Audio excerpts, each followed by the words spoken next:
Struggling with keeping my zen when my family is constantly antagonizing me.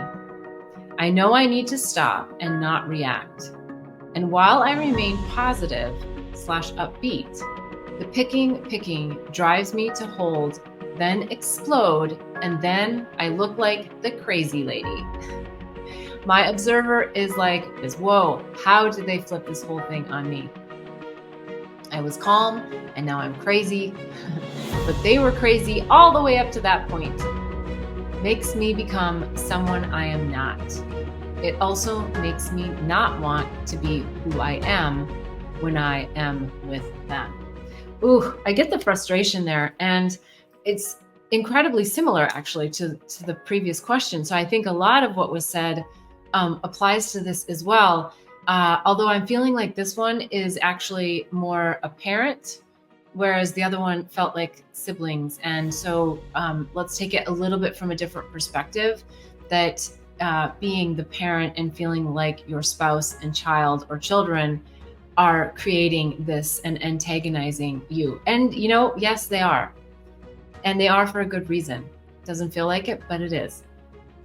And the good reason is that you ask them to do this so that you stop picking on them. And I know in your mind you're thinking, I'm not picking on them. I'm accepting of them.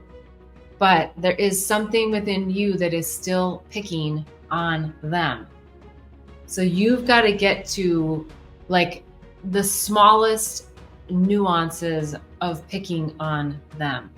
It is hard. It is hard to not pick on other people we love. You know that phrase, something like, the people we love the most, we hurt the most, or we're the rudest to the people we love the most.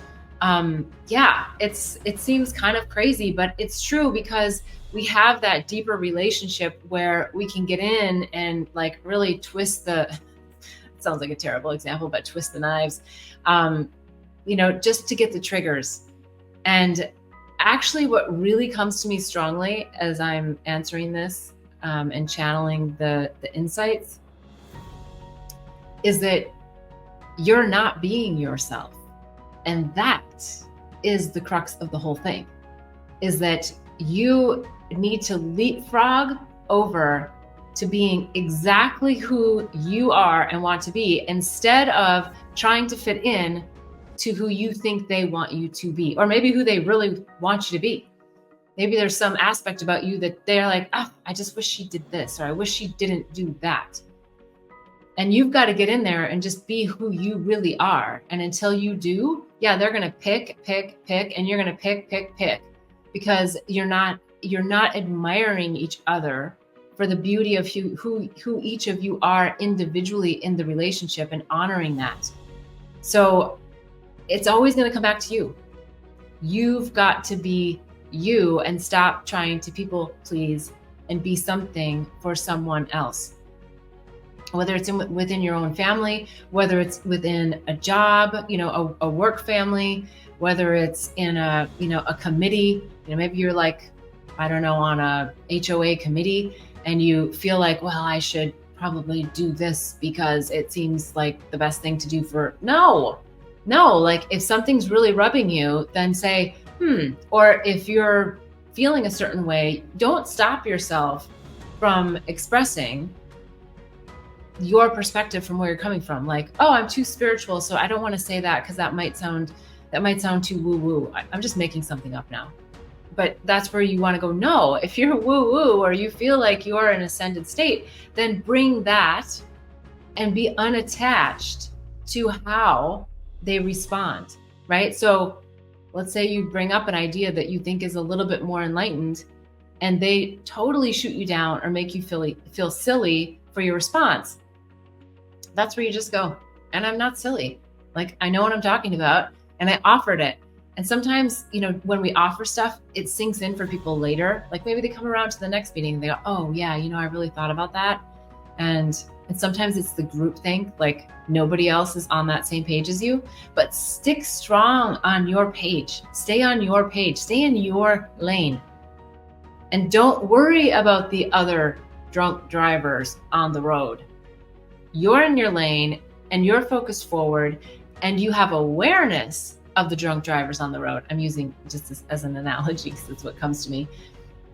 But you're not going to focus on the drunk drivers, because if you focus on the drunk drivers, then you end up in an accident with a drunk driver because your attention goes there, right? So watch where your attention flows and keep it on that straight lane, and in an awareness level that you know, hey, yeah, I'm going from my true north. This is my truth. And maybe my truth changes or ebbs and flows a little bit based on things that I learn or new concepts that I get or old concepts that I let go of. But you got to know who you are. And then all of that picking of your family members is going to stop. Or it's just going to go somewhere else. It's just, not going to trouble you.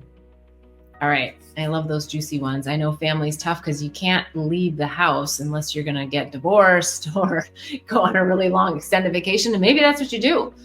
Because a lot of times we need to change our environment, physically need to change our environment to create new habits, right?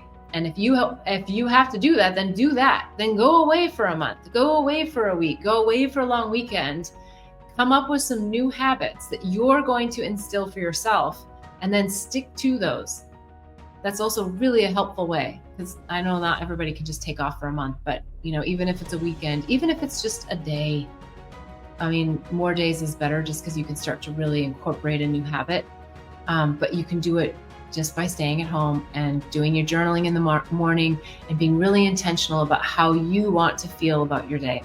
The hour.